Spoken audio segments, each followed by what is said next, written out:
I'd like to thank the Fitchburg History Club for hosting this event and fitting me into the schedule. I'd also like to thank Dave Svens and FATV for recording the event. And of course, I'd like to thank everybody for attending. I originally became interested in learning about the Iver Johnson Company when I discovered their bicycles. I've been a collector of Fitchburg memorabilia for many years, and I've also always enjoyed bicycles. It seemed logical to me that a bicycle made in Fitchburg would be a fantastic piece of local history to own. So I started to seek them out. But I also wanted to learn a little bit more about the company that made them. The more research I did, the more facts I uncovered, and the deeper I dug into this company's history, the more overwhelmed and astonished I became of its enormity and reach. I'm confident that by the end of this presentation, you'll be as astonished as I was at how one man, Iver Johnson, and his company was able to accomplish so much. This is the story of how a Norwegian immigrant lived the American dream. Iver Johnson, son of John Johnson, was born February 14, 1841, on his family's farm and homestead in Nordfjord, Norway. He spent all of his early years on this farm, a property that for centuries was simply passed on generation to generation from father to son. Family members lived there, died there, rarely venturing much further.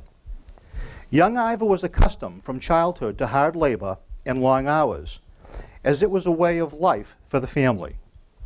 Young Iver did his part and was an ambitious boy.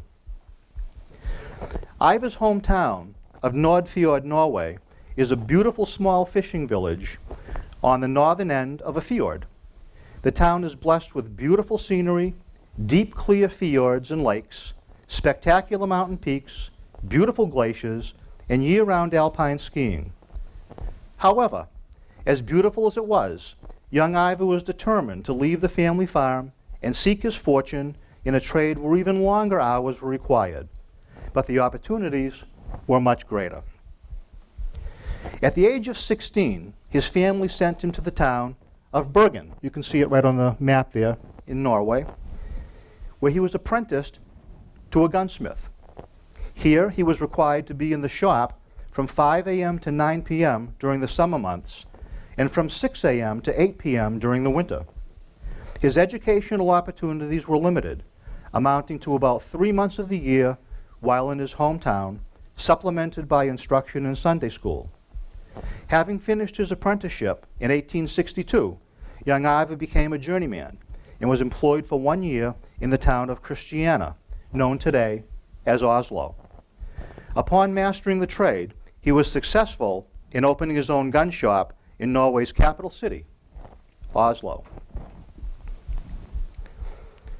Determined to seek his fortune across the Atlantic, he came to the United States in 1863, landing in Boston on June 26, just 22 years old, with his suitcase and a dream. He had no problem emigrating to the United States because he had a very desirable skill. He was a trained gunsmith. Young Iver heard stories of great firearm shops in Worcester, so his sights were set on that city on hopes of securing a job in his trade. Because the United States was engaged in a great civil war at the time, there was a growing demand for his gun-making skills, and young Iver immediately found employment at the Allen and Wheelock firearm factory. For 8 years, he was employed in this Worcester gun shop, during which time he saved his wages, became familiar with the language, and learned the ways and manners of his new country. One day, while walking down a Worcester street with a friend, Iver noticed a pretty girl walking towards them with a shawl draped over her shoulders and her face partially concealed with a bonnet. Always the gentleman, Iver bowed to the woman, but she simply ignored him. Iver looked to his companion and said, "You have just seen the future Mrs. Johnson." Iver's friend let out a huge bellowing laugh and informed him that that girl was Mary Elizabeth Spears, daughter of one of the wealthiest men in town. And furthermore, she was already engaged. Nevertheless, on April 9, 1868, Iver Johnson married Mary Spears, and they would eventually have 3 sons, Frederick Iver, John Lovell, and Walter Olof, and 2 daughters, Mary Louise and Nellie. In 1871, Iver left the Allen and Wheeler Company and started in business for himself in partnership with another Norwegian immigrant, Martin By, under the name of Johnson, By and Company. With their savings and good credit as capital, they started their business in a single room in a building on 19 Church Street in Worcester. Johnson, By and Company became successful and profitable as the demand for low-cost firearms increased. This is an early example of a very early Johnson & By single-shot pistol called the Smoker. Johnson & By pistols were well made with designs, features, and innovations that other companies copied. The pistols were inexpensive and very good quality. Fashion grew for these single-shot pocket pistols, which became very popular with the general public, and especially with gamblers. These pistols were nicknamed suicide specials because if you missed with your one and only shot, you were then at the mercy of your adversary. Early on in business, both Iver Johnson and Martin By understood that if they needed a way to market and distribute their products if they wanted to continued growth. Martin By had a good friend, John Lovell, who owned the John P. Lovell Arms Company in Boston. The Lovell Arms Company did a massive business in wholesaling, retailing, importing, and distributing the firearms and sporting goods of many different companies. And they also had a huge mail order following. In 1881, Johnson & By signed an exclusive contract with the Lovell Arms Company to market all of their products.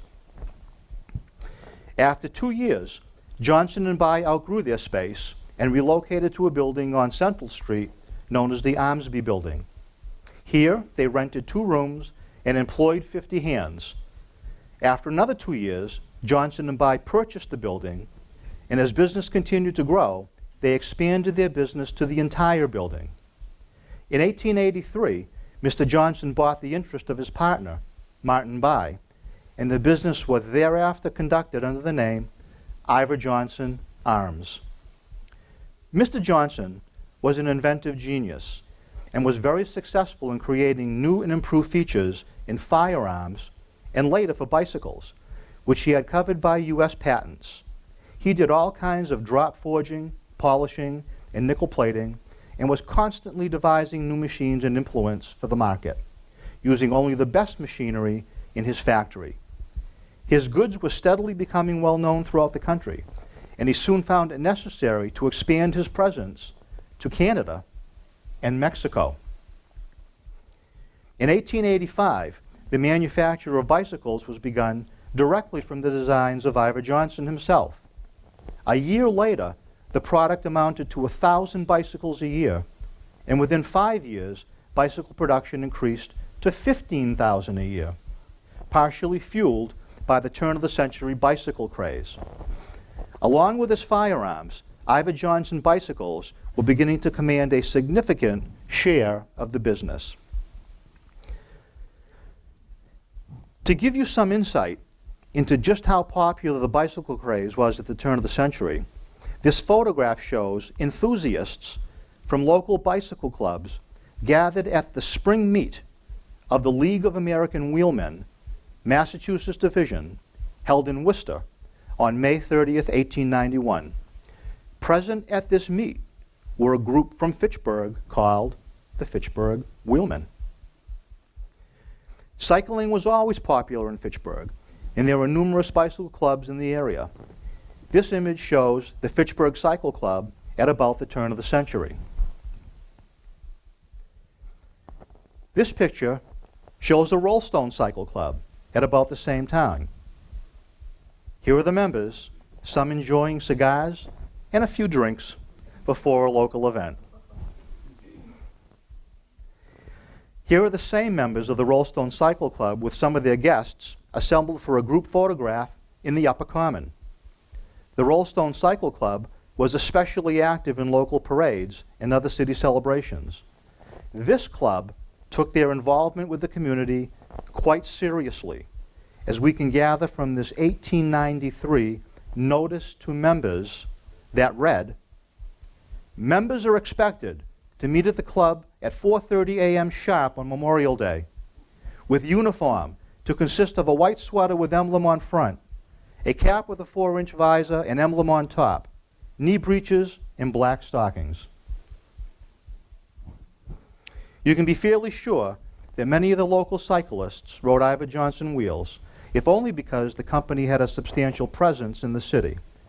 Iver Johnson's son, Frederick, was a huge cycling enthusiast himself and was captain of the Fitchburg Cycle Club and a member of the Rollstone Cycle Club. This vintage photograph shows the Rollstone Cycle Club posing for a photo during one of their outings. As business continued to grow, so did the demand for space, and by 1891, the business had outgrown its Worcester location. Iver Johnson heard through a close personal friend of his of an available and very desirable manufacturing space in the growing and business-friendly town of Fitchburg. Iver traveled to Fitchburg to evaluate the facility, and after listening to some encouraging words from a friend, made an offer to purchase the entire site of the Walter Hayward Chair Manufacturing Company on River Street. In late 1891, Iver Johnson moved his entire company to this Fitchburg location. This vintage photo shows exactly how the complex appeared when Iver Johnson purchased it. Iver Johnson's encouraging friend in Fitchburg was none other than David M. Dillon of the Dillon Boiler Works, a very well-known and successful Fitchburg businessman.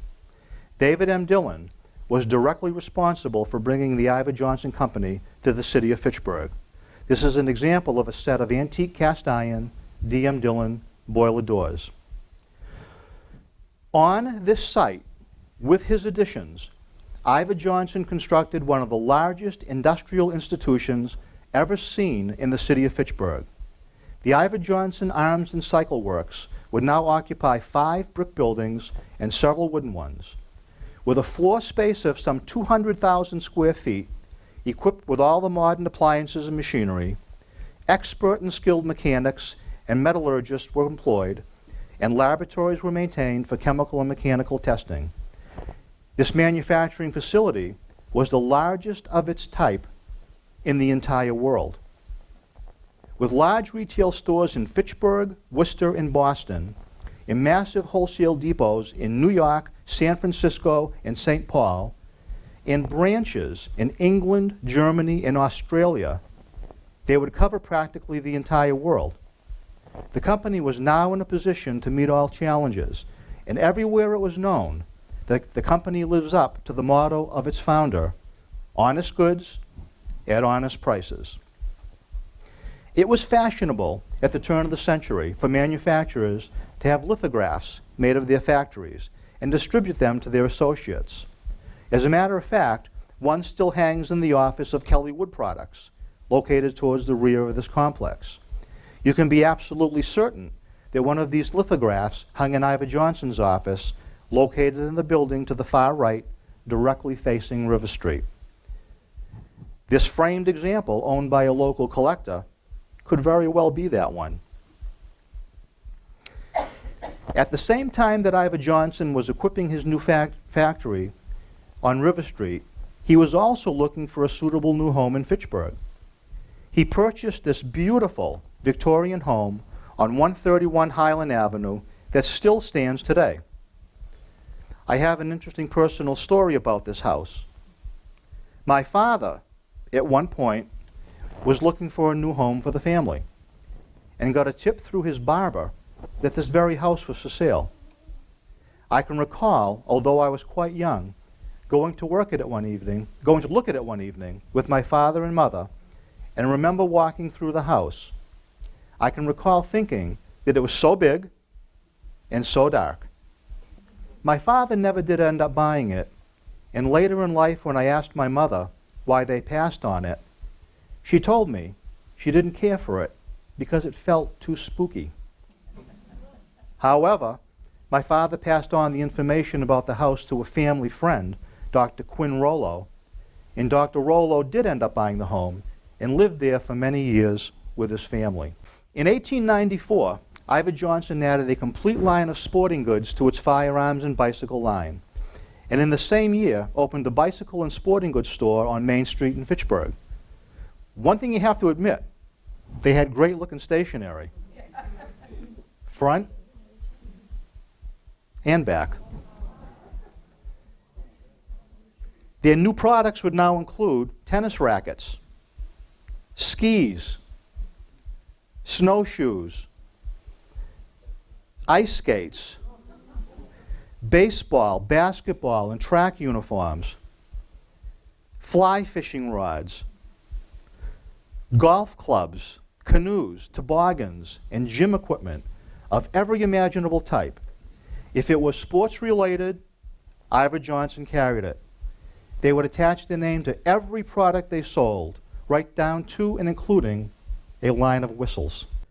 Unfortunately, by 1895, illness prevented Iver Johnson from spending much time at his factory. He could barely move unaided. He was carried outdoors occasionally to take short rides in a carriage he had specially built with cushioned tires. During this time, he spent little time at the River Street factory, and the day-to-day management was being handled by Frederick, Iver's oldest son. After just 3 years in his new Fitchburg home and facility, and 33 years in his new country, Iver Johnson died of tuberculosis at his Highland Avenue home. The afternoon of August 3rd, 1895. He was 54 years old. His lengthy obituary in the August 5th, 1895 Fitchburg Sentinel started, Iver Johnson, head of the great bicycle and firearms manufacturing company of Iver Johnson and Company, died Saturday afternoon after quite a long illness of consumption. A generous and philanthropic citizen, Mr. Johnson was ever ready to promote the welfare of his fellow men.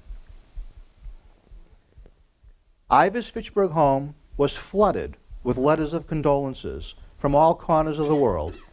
His body was transported to Worcester's Hope Cemetery by special parlor car, and he is buried at the Mount Auburn Cemetery in Worcester. Iver's oldest son, Frederick Johnson, just 22 years old, and the exact same age as Iver Johnson when he came to this country, took over as the company's president and would remain in that position until 1909. Iver's widow, Mary, became president of all retail stores and trustee and operator of the Iver Johnson Sporting Goods Company in Fitchburg. Despite Fred's ability, his mother, Mary Elizabeth, kept all of the company's finances in her name. As years passed by, the company enjoyed uninterrupted prosperity and growth. The ideas of the founder were extended, developed, and promoted, and the business grew steadily in all directions. At the time of Iver Johnson's death, his firm employed 800 local workers and had over 200,000 square feet of manufacturing space, the largest employer in the city of Fitchburg at that time. It is interesting to note that the Iver Johnson Company extended a welcoming hand to nearly all of Rollstone's quarrymen and employed them during their inactive winter months. Iver Johnson paid his employees a decent wage, offered them steady employment, and he was a respected and admired owner. It was not uncommon for his employees to spend their entire working career with the company. More the rule rather than the exception, workers walked through these security gates and took their positions in their respective shops for 30, 35, 40, and more years at a time. To illustrate this point, Aldrich Meyer of 389 South Street, treasurer of the company, retired in 1973 after spending 66 years with the Iver Johnson Company. Don Frenchie Maynard told me an interesting story about Mr. Meyer. When Don was in the 2nd or 3rd grade at the Hosmer Elementary School, one of his classmates was Bob Meyer, Aldrich's son. One day, Bob came to school with a box of Iver Johnson red, white, and blue felt beanies, and he passed them out to all of his classmates. Everyone was just thrilled to death with their new beanies and wore them all day long. I hope some of Frenchie's classmates kept them because they're quite a scarce collector's item today. Frederick, the company's new president, resided at 25 Prospect Street in Fitchburg, just a short walk from the doors of the factory. He was Iver Johnson's oldest, most ambitious, and business-savvy son. He grew up at his father's factory and was well-educated and familiar in its day-to-day operation. He was a bicycle enthusiast and was actively engaged in bicycle racing as a bystander and a participant. In 1898, he married a wealthy Boston socialite at the Trinity Church and lived in this Fitchburg home. Although all of Iver Johnson's sons and one grandson would eventually participate in the business at different points in time with various levels of involvement, Frederick was the one who grew the company enormously. Frederick proved to be a marketing genius for the company, and during his tenure as president, company profits grew tremendously. Between the years 1896 and 1908, the company made profits of over $3 million, an incredible amount of money at that time. It's interesting to note that although Frederick was a high-profile individual, president of the company, and on several local bank boards, no adult pictures of Frederick are known to exist. However, it is fairly certain and cautiously believed that this early bicycle club photograph shows Frederick Johnson standing in the front row, second from the right. Frederick wasted no time in expanding the company. In 1896, he issued the company's first catalogs and set his goal to build on the already established retail stores in Fitchburg, Worcester, Boston, and Keene, New Hampshire.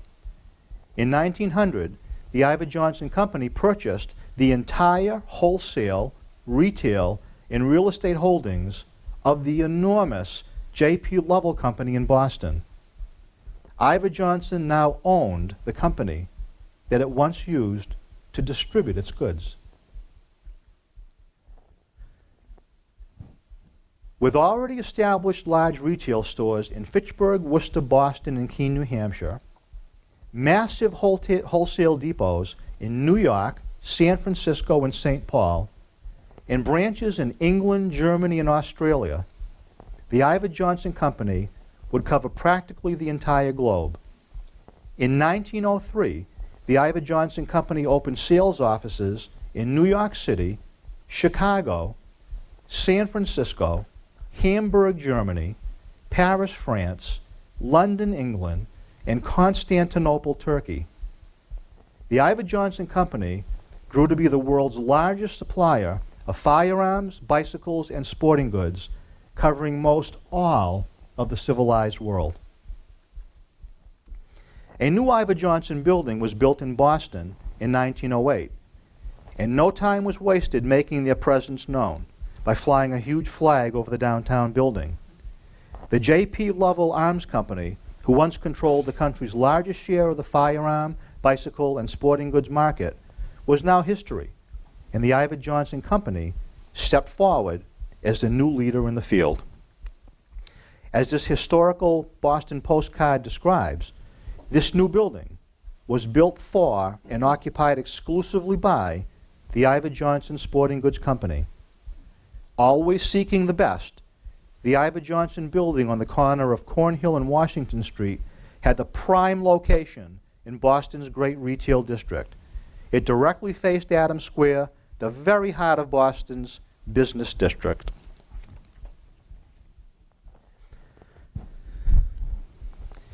Mrs. Mary Elizabeth Johnson, devastated by her husband's early death, wished to memorialize him in a proper fashion and sought out appropriate ways that she might do that. Rodney Wallace, owner of the Fitchburg Paper Company and a close family friend, suggested to Mrs. Johnson that a new building might be a fitting monument to such a great man. Mrs. Johnson was quite receptive to Mr. Wallace's idea and identified a suitable piece of property in a great Main Street location.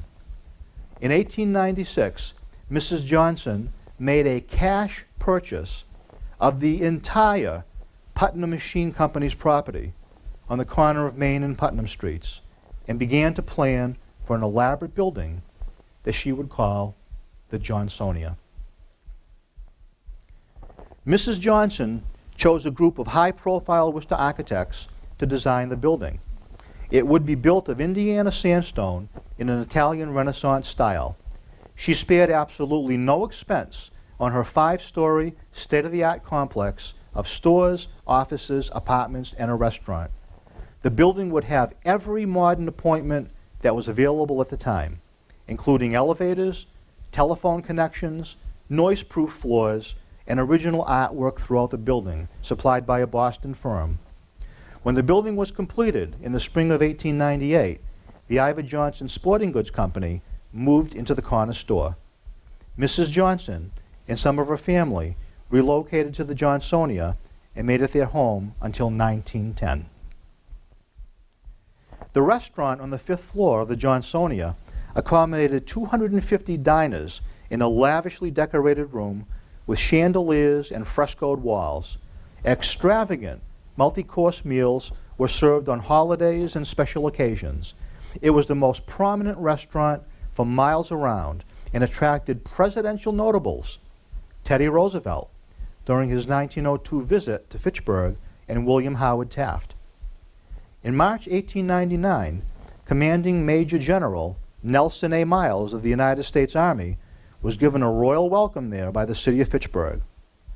This bowl, complete with the family's crest, is a surviving piece of Johnsonia's china that was once used in that restaurant. Unfortunately, today, the Iver Johnson Building, Fitchburg's famous landmark, the Johnsonia, is just a memory. In its place, a vacant lot. What were we able to salvage from this great and historic structure? Not much that I know of. Even the ornate Iver Johnson Building script that graced the front of the building was crumbled by the wrecking ball. Although some may not have seen the value in preserving the building's artifacts, others did. An architectural salvage company from New York carefully went through the building and removed many of the irreplaceable architectural details and trucked them away from the city. All this was going on at the time when no one was allowed in the building. We all remember the severe mold issues, as seen in this photograph, that the building had. I copied this image from an eBay listing. The salvage company that removed the building's treasures were selling complete fireplace surrounds, evidently made from a quite noted tile company, with prices ranging from $3,000 to $5,000. In 1908, Mary Johnson set her sights on building a new home for herself in Lancaster, Mass, that she would call Flowfields. This didn't sit well with some of Mary's sons, as they didn't see the need for such an elaborate home at that time.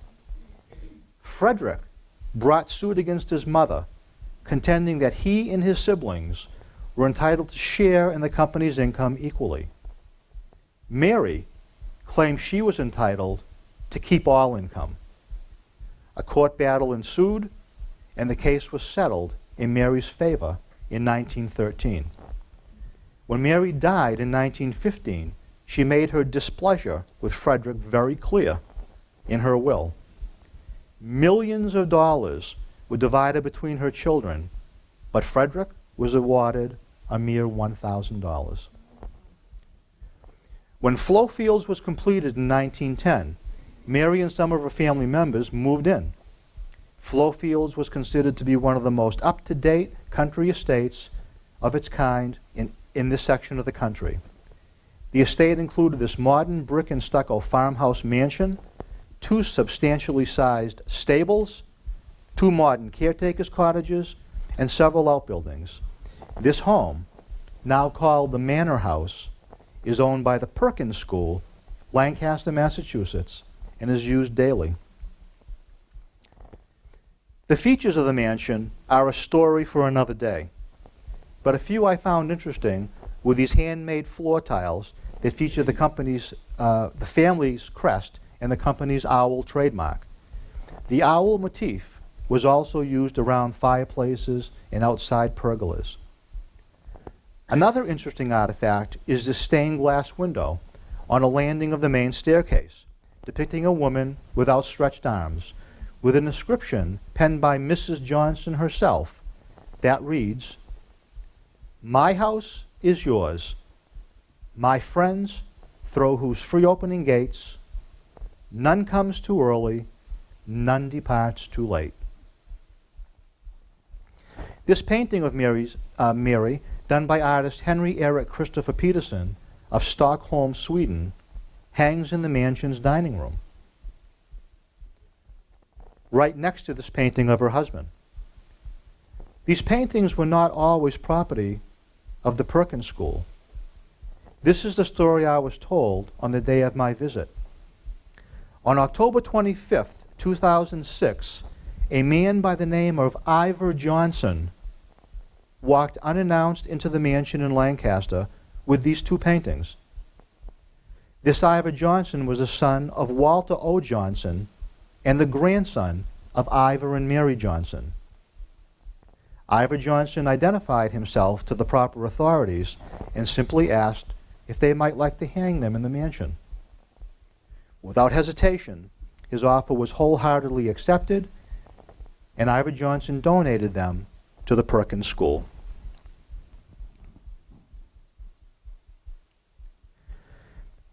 Make no mistake about it, firearms were always Iver Johnson's most lucrative product, and there are simply not enough hours in the day to list all the various styles and models of firearms that were manufactured at the River Street complex.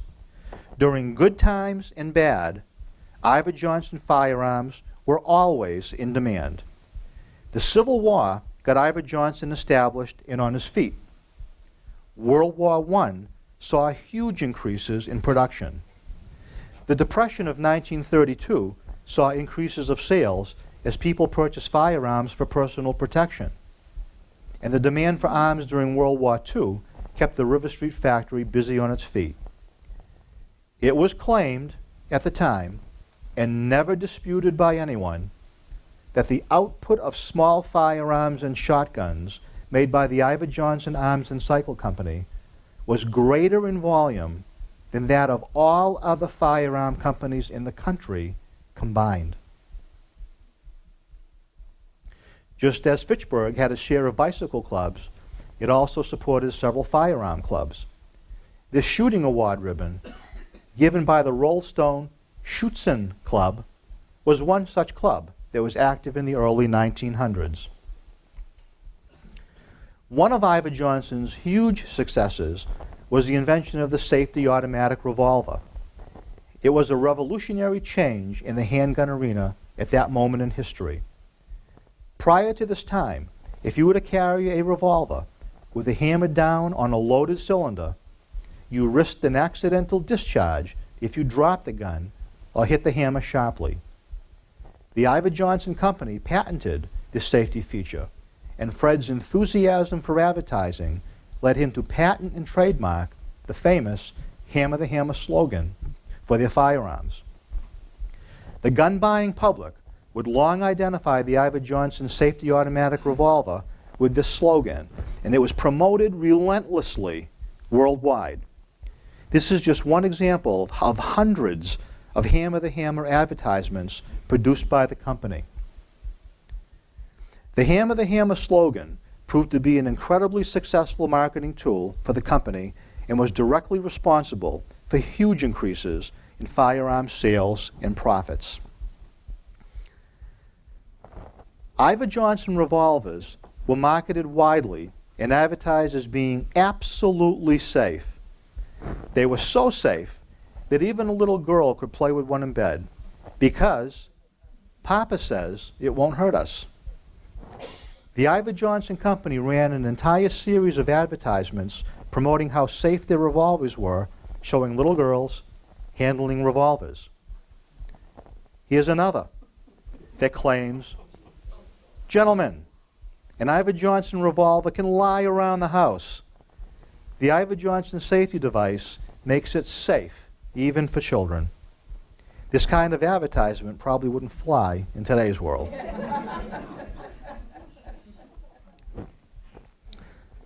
I think one of the nicest looking revolvers that the Iver Johnson Company ever produced, it's a simple .22 caliber, 8-shot revolver called the Super Shot Sealed 8, a very collectible firearm in today's market. Iver Johnson was also especially known for its shotguns, from single barrel to double barrel in every imaginable gauge and configuration. They were extremely popular firearms. The Champion led the pack as the most affordable and popular shotgun, while this nicely engraved trap gun, or Skeeter, was a popular choice of sportsmen. Many of Iver Johnson's handguns, rifles, and shotguns featured the owl, one of the company's long-established trademarks. Occasionally, you hear of Iver Johnson firearm collectors referred to as owlheads. It's very well known that the Iver Johnson Company employed many Scandinavian immigrants in their Fitchburg facility. But one employee, Oscar Frederick Mossberg, achieved national fame with a successful gun manufacturing business of his own. Mossberg would eventually leave the company and with his 2 sons started the O.F. Mossberg Firearms Company, where they specialized in shotguns. Their name is still very well known in the field today. The Iver Johnson Company first started making bicycles in its Fitchburg facility in 1892. This is an extremely rare surviving example of one of the first bicycles to come out of the Fitchburg facility. This is an 1892 Iver Johnson cushion tire, level diamond, safety bicycle with an English-style rover frame in remarkable original condition. This bicycle is owned by Barbara Edsel of Fitchburg. Barbara is quite an authority on Iver Johnson herself and is also past director of the Fitchburg Historical Society. The bicycle frame hadn't changed very much since the late 1800s, when nearly all bicycle manufacturers used a very similar diamond-style frame. That all changed instantly when the Iver Johnson Company submitted this patent. The first paragraph says it all. "Be it known that I, Frederick Johnson, a citizen of the United States, residing at Fitchburg, in the county of Worcester, and the Commonwealth of Massachusetts, have invented and produced a new and original design for a bicycle frame." That new and original design would be the famous truss bridge frame. In 1901, Frederick patented a new truss frame design and would set the Iver Johnson bicycle apart from all other manufacturers. This is the actual patent design submitted by Frederick Johnson to the U.S. Patent Office.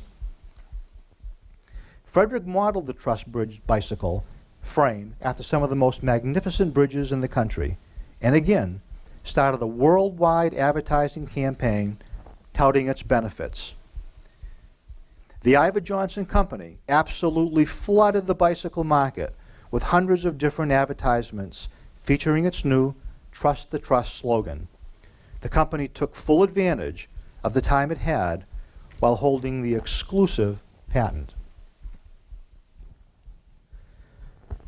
Iver Johnson made a wide selection of different style bicycles. When buying an Iver Johnson track bike in the 1900s, the best model to buy was the Chatterley model of the Special Racer. These were the most expensive and highest quality racers one could get during the time. There was just nothing better you could buy in the day.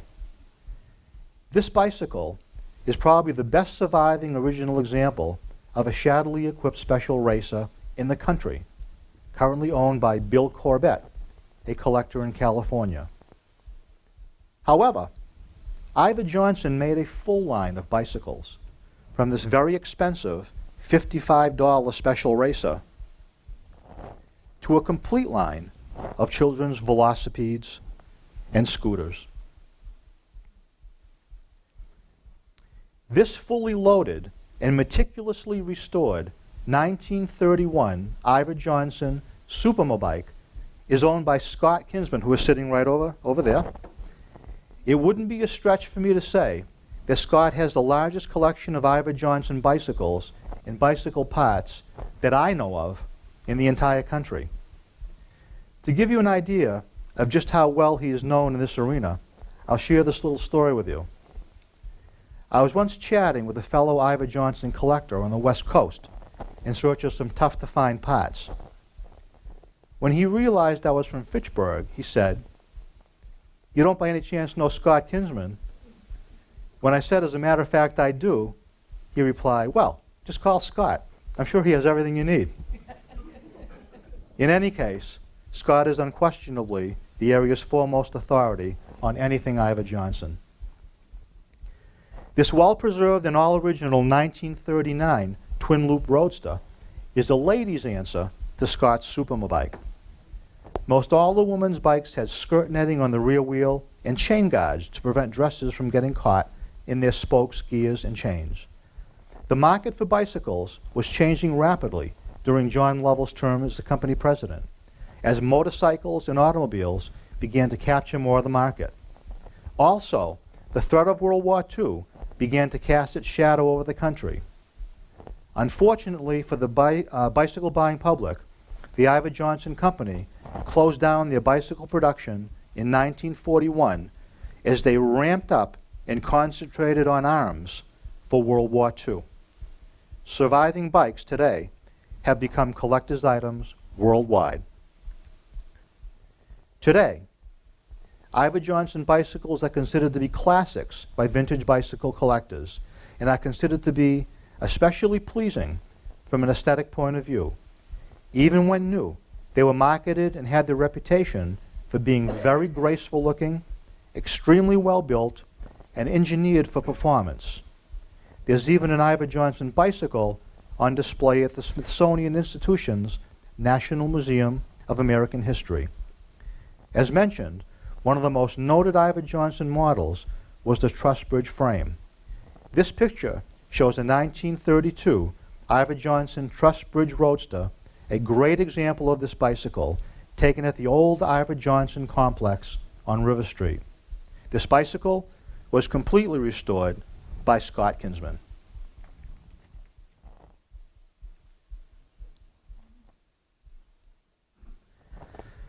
The Iver Johnson Company sponsored Marshall Walter Major Taylor, one of the first superstars of the sport, in 1900 and 1901.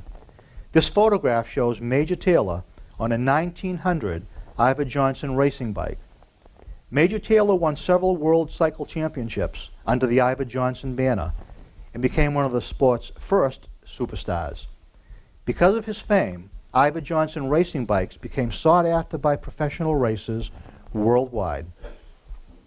Major Taylor became the National American Champion in 1898 and the World 1 Mile Track Racing Champion in 1899 and 1900. Taylor, after setting numerous world records and overcoming widespread racial discrimination, was the first African American athlete to achieve the level of world champion. A monument to his memory stands in front of the Worcester Public Library, honoring his athletic feats as well as his character. And the city of Worcester, on July 24, 2006, renamed one of their busiest streets in his honor. Frederick continued the promotion of the Iver Johnson bicycle by sponsoring other famous bicycle racers of the day.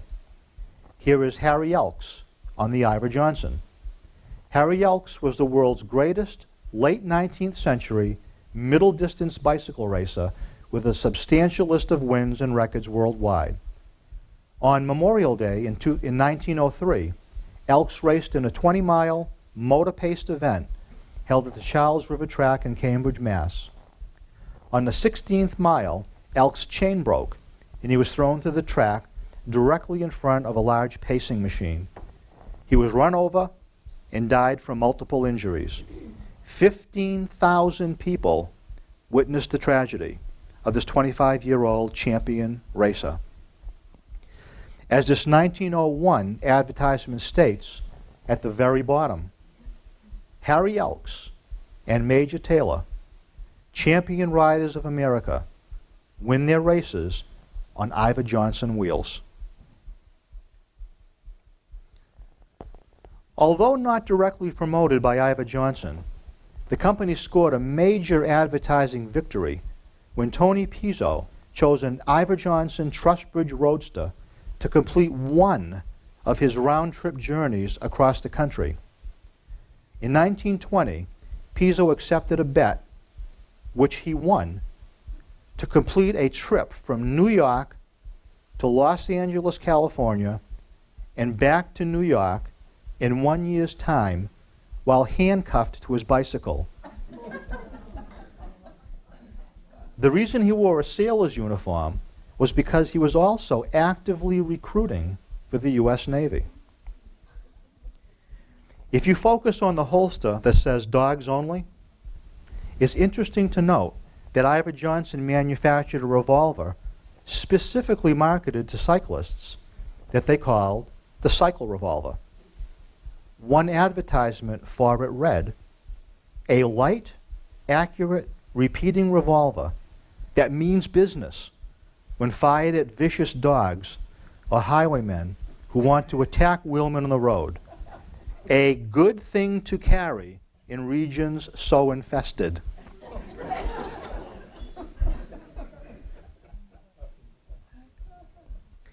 In 1909, Iver's second son, Lovell Johnson, took over the company as president. Lovell was a gregarious, fun-loving, and club-joining person who was also actively engaged in politics. He became the youngest alderman ever to serve in the city of Fitchburg. He also became a state senator, again, the youngest member ever to serve in the legislative body. Lovell's first wife died after just 1 year of marriage from influenza, but while visiting her in the Burbank Hospital, Lovell met Margaret Dwyer, a nurse, and they were married in 1923. That same year, Lovell purchased this home at 80 South Street for the couple to reside. Lovell continued the expansion and traditions of the company in the spirit of his father and would remain president until 1935. During Lovell Johnson's years, a line of motorcycles introduced in 1907 was expanded and promoted. This is an early example of a single-cylinder, belt-driven Iver Johnson motorcycle. Although a beautiful piece of work, Iver Johnson's top-of-the-line twin-cylinder motorcycle just wasn't quite as powerful as the Harley-Davidsons and Indians of the day, and they began to lose some status among the nation's young, power-hungry riders.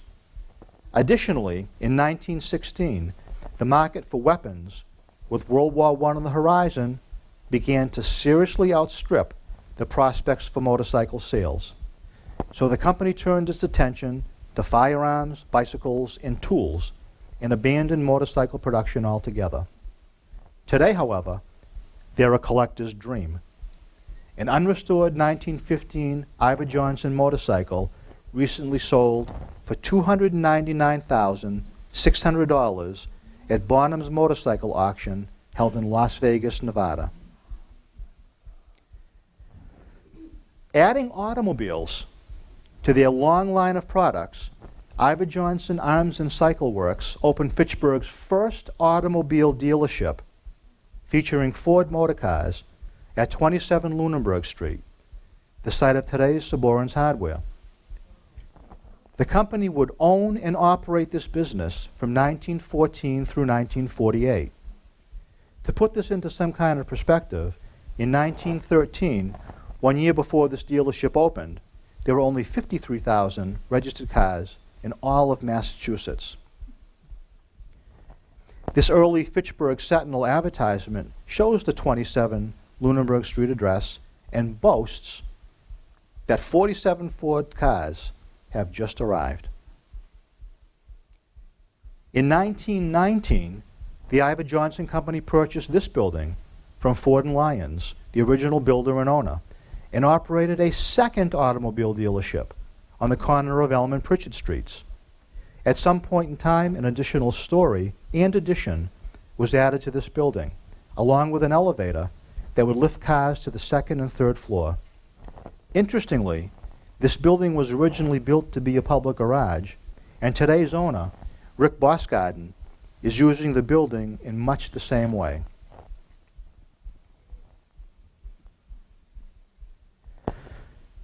Presidential assassin Leon Salgaz shot and wounded President William McKinley in Buffalo, New York on September 6, 1901, with an Iver Johnson .32 caliber safety automatic revolver. McKinley would succumb to these wounds 8 days later, on September 14th. The revolver is currently on display at the Buffalo History Museum in Buffalo, New York. This is what that Iver Johnson .32 caliber safety automatic revolver looked like. Presidential candidate Senator Robert F. Kennedy was shot and killed by Sirhan Sirhan in Los Angeles, California on June 5th, 1968, with an 8-shot Iver Johnson .22 caliber Cadet 55A revolver. This Iver Johnson Cadet revolver is identical to the one used in Senator Robert Kennedy's assassination. The Iver Johnson Arms and Cycle Works sold thousands of these inexpensive revolvers.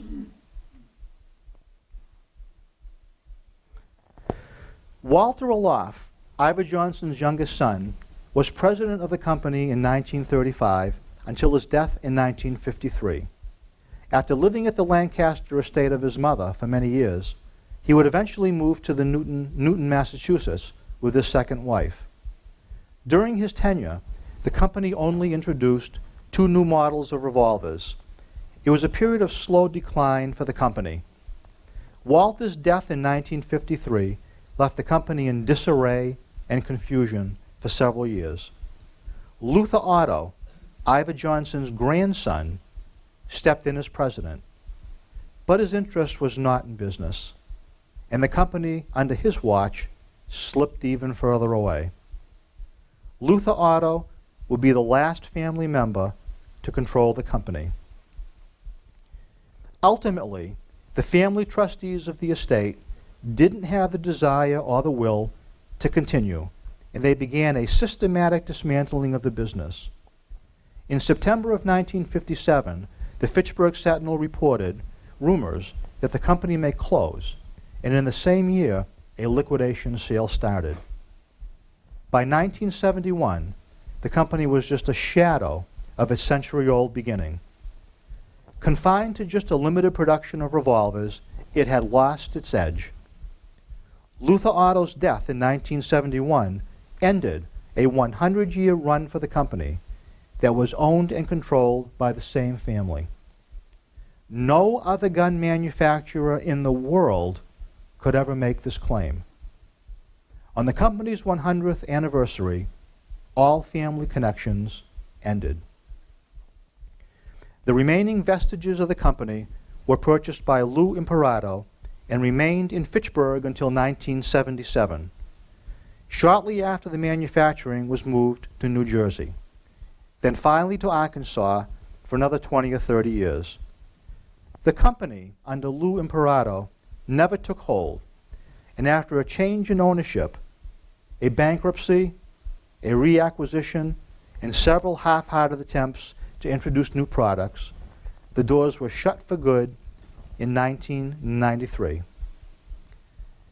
The company that could once claim to be the largest factory of its kind in the world, the company who could produce more handguns in a day than all of the manufacturers combined, the company that was once the largest supplier of guns, bicycles, and sporting goods in the entire world, like the great Titanic, slowly slipped away and quietly disappeared.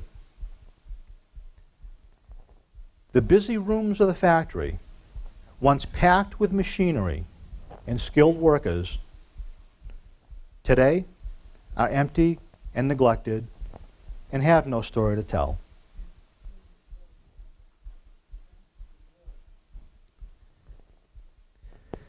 The Iver Johnson Arms and Cycle Company has long been gone from our landscape, and for the most part is a forgotten chapter in the history of our city.